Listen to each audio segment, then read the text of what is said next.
लेकिन अयोध्या समाज है और तुम मेरे भाई हो। अयोध्या क्या है? समाज है, तुम मेरे भाई हो। भाई का अर्थ क्या होता है? भाई का अर्थ होता है कि भाई अपने भाई को विपत्ति से उबारे। किससे उबारे? विपत्ति से। तो भरत जी बोले मैं विपत्ति से उबारने के लिए ही तो आया हूं कि आप चलिए ना लौट के। विपत्ति ये आई कि आपको वन भेजा गया और उसमें माता कैकेयी का हाथ हुआ। ये विपत्ति इसलिए तो मैं कह रहा हूं कि जय सुन विनय मोह जन जानी आवे बहुर राम राजधानी वापस लौटाने के लिए आया हूं। ये विपत्ति को मैं आज नष्ट नाबूद कर देना चाहता हूं।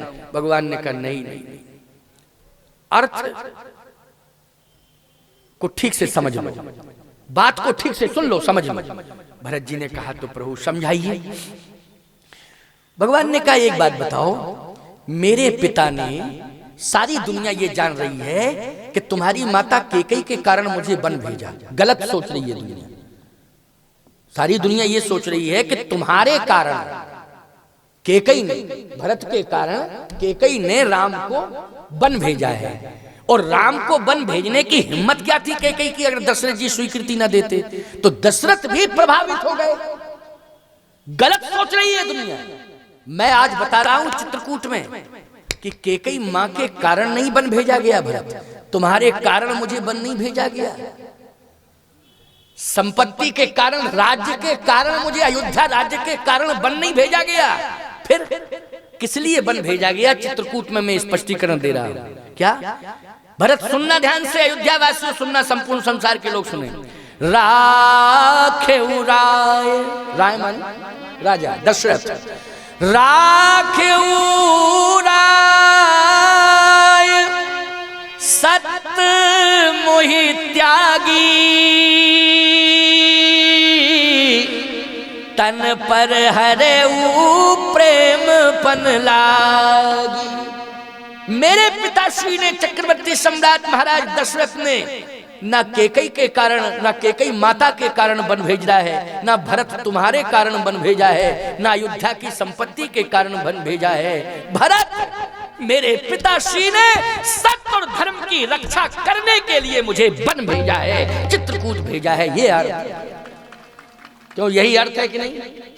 बोलो सच्चा अर्थ है ये कि राखेउ राय सत्य मोय त्यागी, और सत्य और धर्म के कारण ही उन्होंने, पिता ने प्राण का परित्याग किया है। किसके कारण किया है? सत्य और धर्म के कारण। माता कैकेयी को अपयश मत देना कि कैकेयी मां के कारण कर दिया है, तुम्हारे कारण ना। राखेउ राय सत्य मोय त्यागी, तन पर हरेऊ प्रेम पन लागी। सत्य और धर्म के कारण प्राण त्यागे हैं, मुझसे प्रेम करते हैं। इसका मतलब है रामो विग्रहवान धर्मा, धर्म से प्रेम करते हैं वो, इसलिए सत्य और धर्म के कारण उन्होंने मुझे वन भेजा है। सत्य और धर्म। बोलो अयोध्या की रक्षा होनी चाहिए, संपत्ति की रक्षा होनी चाहिए, अयोध्या वासियों के मन की इच्छा की रक्षा होनी चाहिए कि सत्य और धर्म की रक्षा होनी चाहिए। भरत पहले ये डिसीजन लो। क्या बात है, अद्भुत बात है। बोलो भाई, सत्य और धर्म की रक्षा होनी चाहिए कि अयोध्या के प्रेम की रक्षा, कि संपत्ति की रक्षा? बोलो भरत तुम ही बताओ। भरत से पूछ रहे, भरत तुम बताओ, स्पष्टीकरण दो। भरत जी महाराज आंख बंद कर लिए शाह और कहा सुनो भरत, कान तो तुम्हारे खुले हैं, आंख भले ही बंद हो गई है। कान तुम्हारे खुले हुए, कान बंद नहीं है। मेरे शब्द कानों से सुने जाएंगे, आंख से इसका कोई लेना देना नहीं है। सुनो। और सुना रहा। राखेउ राय सत्य मोहि त्यागी,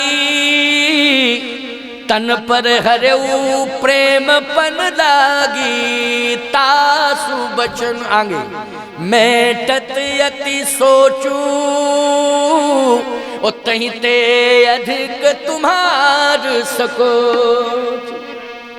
भरत, लेकिन फिर भी मैं कह रहा हूं, पिता की बात टालने में संकोच है, अत्यधिक संकोच तुम्हारी बात टालने में।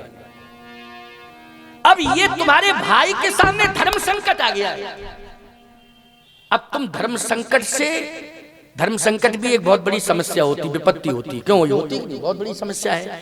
अब तुम भाई को संपत्ति से जोड़ना चाहते हो कि विपत्ति से उबारना चाहते हो? पहले ये। और भाई किसे कहते? संपत्ति बांटने वाले को कहते हैं कि विपत्ति बांटने वाले को? भरत जी बोले भाई तो विपत्ति बांटने वाले को कहते हैं। क्यों भाई? कितनी बढ़िया बात है। समाधान हो रहा है कि नहीं हो रहा है? बहुत अच्छा समाधान। इसलिए तो कहता हूं कि तुम्हारी हर समस्या का समाधान रामायण है। विपत्ति आई है, संपत्ति से जोड़ना चाहते हो कि विपत्ति को टालना चाहते हो? संपत्ति से जुड़ना पूरे विश्व के ऊपर विपत्ति है। बोलो भाई, विपत्ति है। और यदि संपत्ति से दूर कर दोगे राम को तो विपत्ति टल जाएगी। बोलो, और विपत्ति चल जाएगी। सबसे बड़ी विपत्ति है धर्म के आगे। बोलो, समस्या किसके आगे है? विपत्ति सबसे बड़ी किसके ऊपर आई है? सत्य और धर्म के ऊपर आई कि नहीं आई? बोलो, राक्षसों ने समस्या जो खड़ी करी है वो सत्य और धर्म के लिए की है। बोलो, की है कि नहीं? चुनौती है, सबसे बड़ी विपत्ति है।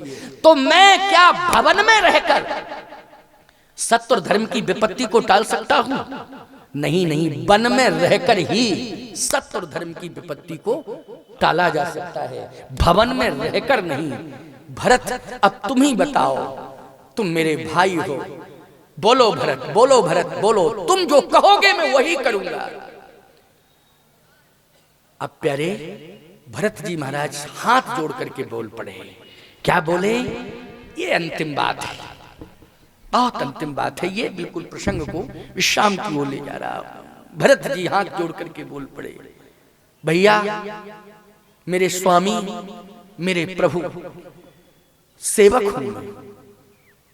सेवक का ये धर्म नहीं है कि स्वामी को संकोच में डाले। ये सेवक का धर्म है।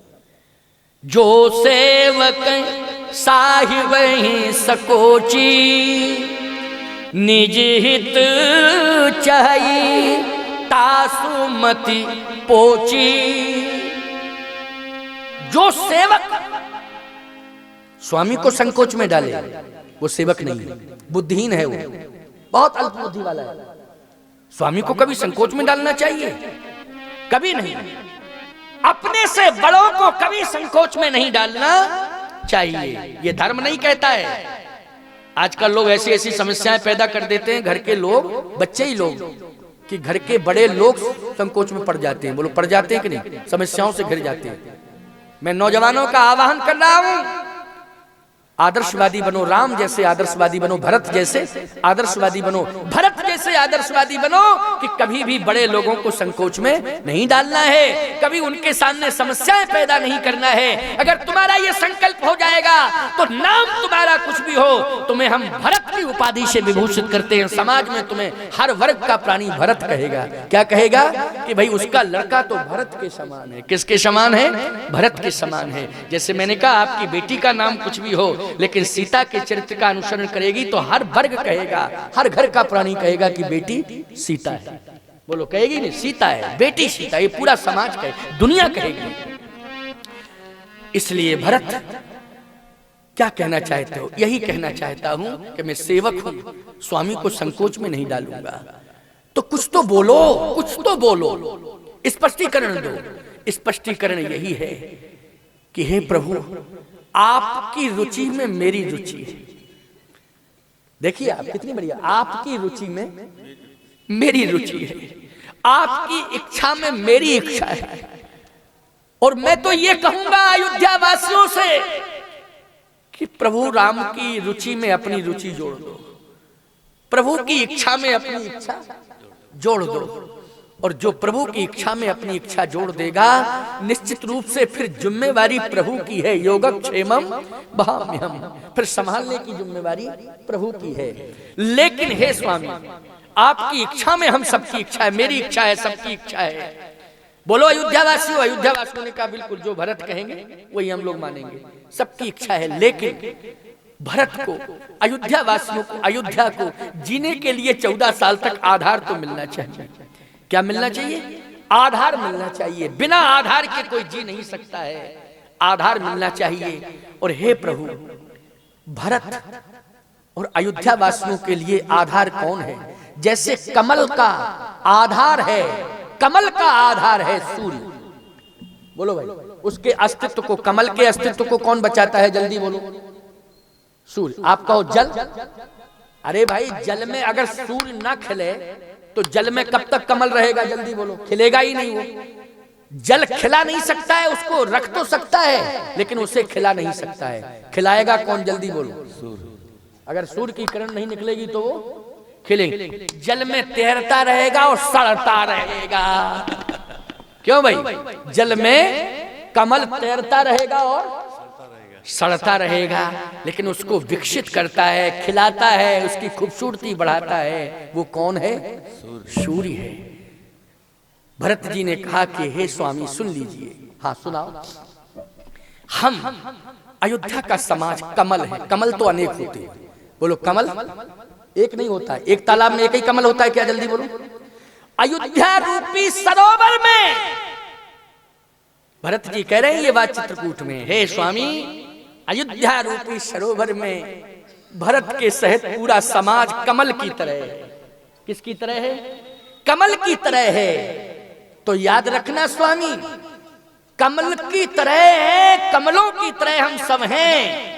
लेकिन कमल अनेक होते हैं सरोवर में, लेकिन सूर्य केवल एक ही होता है। इसलिए हम सब कमल हैं, आप सूर्य हैं। कमलों सूर्य को कमल अनेक हैं, लेकिन कमलों को सूर्य एक है। अरे कमल सूर्य के लिए तो कमल अनेक है, बोलो है कि नहीं? लेकिन कमलों के लिए सूर्य केवल एक है। हम सब अयोध्यावासी कमल हैं, आप एकमात्र सूर्य हैं। समय से आइएगा अयोध्या में, नहीं तो ये जितने भी कमल हैं सब मुरझा जाएंगे, सबका अस्तित्व समाप्त हो जाएगा। खिलाने के लिए समय से आ जाइएगा। बस इतनी प्रार्थना है और कुछ नहीं। या आप आदेश दें कि हम क्या करें? भगवान ने कहा मेरी आज्ञा यही है कि तुम और तुम्हारा समाज सब अयोध्या वापस जाए। तो जाऊंगा, लेकिन आधार तो दो। भगवान ने कहा आधार भी दे रहा हूं। तो अयोध्यावासी बोले आधार में क्या देंगे? भरत जी बोले देखो कृपा है, जो भी दे दें आधार में कृपा है। आहा, देखा अयोध्यावासियों ने तो भगवान अपनी पादुकाओं को उठा रहे थे हाथ से। क्या कर रहे थे? पादुका उठा रहे थे। याद रखना क्या उठा रहे थे? पादुका।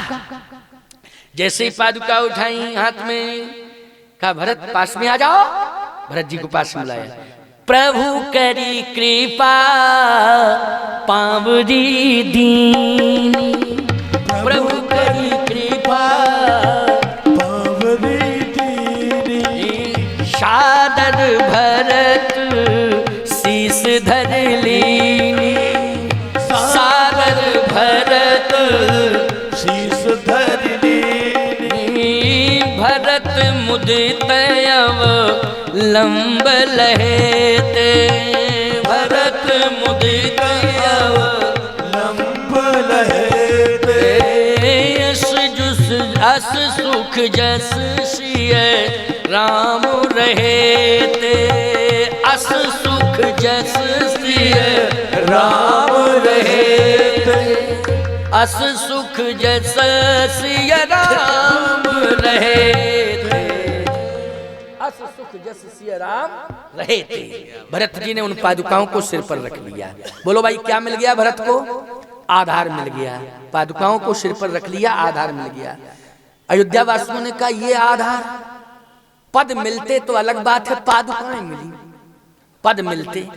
भरत जी बोले पद मिलते तो पद जहां रहते वहां सबको रहना पड़ता। क्यों भाई? और पादुका ऐसी है कि पद कहीं रहे पादुका कहीं रहे तो कोई अच्छा बोलो आपके पद आपके पास है, लेकिन पादुकाएं यत्र तत्र सर्वत्र। क्यों भाई? लेकिन भरत जी ने कहा विशेषता है। क्या? बोले ये पद जो है आज हम पदों के पास है और गारंटी नहीं है कि उठ जन अनत जाए तज ठाऊं। मूड बदले तो कहो व्यक्ति चला जाए तो पदौ चले जाएंगे कि नहीं चले जाएंगे? जैसे अयोध्या वासी सब सो गए थे तमसा नदी के तट पर, तो बोलो राम जी के पद पदई के पास सो रहे थे, लेकिन राम जी उठे और चले गए तो पद चले गए, ये सब लौट के आ गए। क्यों आ गए कि नहीं आ गए? लेकिन एक बात है, भरत ने कहा विश्वास मान लो कि अब राम जी जरूर मिलेंगे। भरत के कारण नहीं मिलेंगे, ना आप लोगों के कारण मिलेंगे। पादुकाएं लेके जा रहे हैं हम सब, तो ये पद एक दिन भरत के कारण ना अयोध्या में, लेकिन पादुकाओं को खोजते खोजते जरूर आएंगे कि हमारी पादुकाएं। अच्छा, तुम सबने पादुकाएं जहां रखी हैं, बोलो अब जाने के बाद खोजोगे कि नहीं खोजोगे? क्यों? अच्छा, इधर उधर अगर हो गई होंगी तो फिर कहोगे अरे भैया यार हमारी पादुकाएं यहाँ, परेशान कर दोगे। बोलो हैं, कर दोगे परेशान कि नहीं कर दोगे? और खोज के जब तक मिल नहीं जाएंगी तब तक तुम जाओगे। बोलो जाओगे क्या? तो इसका मतलब है ताकत पद में है कि पादुका में है? जल्दी है पादुका में कि नहीं? बड़ी ताकत है, जाना पड़ेगा। चाहे तुम टाटा बिरला, डालमिया, पदमपत संघानिया, धीरू भाई अंबानी, क्यों भाई कुछ भी बने रहो, लेकिन ईमानदारी के साथ बताओ, हम आपसे पूछना चाहते हैं जाना पड़ेगा कि नहीं पादुकाओं के पास? बोलो निश्चित रूप से जाना पड़ेगा पादुकाओं के पास। सावधानी से सुनना, और यदि अपनी पादुकाएं किसी से मंगा रहे हो हाथ से तो अपराध है, ये सामाजिक अपराध है। बोलो क्या है? ये सामाजिक अपराध है। अपने धन का और प्रभाव का दुरुपयोग कर रहे हो। बोलो कर रहे हो कि नहीं कर रहे हो? नियम तो यही है, विनम्रता इसी में कि आप स्वयं चल के जाइए, इसी में आपका बड़प्पन है नहीं? पादुकाएं, अच्छा पादुकाएं बड़ी ईमानदार होती हैं। जूते चप्पल जैसे जिसके पैर के होते उसी के पैर में आते हैं। अगर दूसरा कोई डाले तो वो पादुकाएं बोल देती हैं जूते हम तुम्हारे नहीं हैं। क्यों? जैसे आपने कहीं धोखे से अंदाज में किसी दूसरे के जूते में अपना पैर डाल दिया तो जूता बोल पड़ता है अरे हम तुम्हारे नहीं हैं। क्यों भाई? बोलता है कि नहीं? और अगर आप सज्जन हैं तो आप गलती हो गई, गलती हो गई। और अगर आपका बेईमानी का इरादा ही है तो आप तुरंत कहोगे अरे तुम हमारे नहीं हो, हम तो तुम्हारे हैं, हम तुम्हें छोड़ने वाले नहीं हैं। क्यों भाई? हम छोड़ने वाले नहीं हैं, हम तो लेके जाएंगे। समझ में बात आई कि नहीं आई? इसलिए पादुकाओं का विशेष महत्व है। तो भरत ने कहा मिल गया आधार, मिल गया आधार, मिल गया आधार, अब चिंता करने की जरूरत नहीं है, अब तो पादुकाएं लेकर के जाएंगे। भरत मुदित अवलंब लहे थे, अस सुख जस सिय राम रहे थे। तो कहने का तात्पर्य मेरा है कि सत्य और धर्म की रक्षा के लिए, बोलो भाई, सत्य और धर्म की रक्षा के लिए भरत ने बोलो सकारात्मक सोच को अपनाया कि नहीं अपनाया? और राम के साथ अपने विचारों को जोड़ा कि नहीं जोड़ा? पूरे अयोध्या के समाज ने राम के साथ अपने विचारों को जोड़ा कि नहीं जोड़ा? और सब समस्या के समाधान के लिए अयोध्या वापस आए कि नहीं आए? इसलिए कहना चाहता हूं समस्या को बढ़ाने की जरूरत नहीं है, सकारात्मक सोच के द्वारा समाधान देने की जरूरत है। रामचरितमानस का मंच आज की कथा के माध्यम से ये प्रेरणा आपको दे रहा है।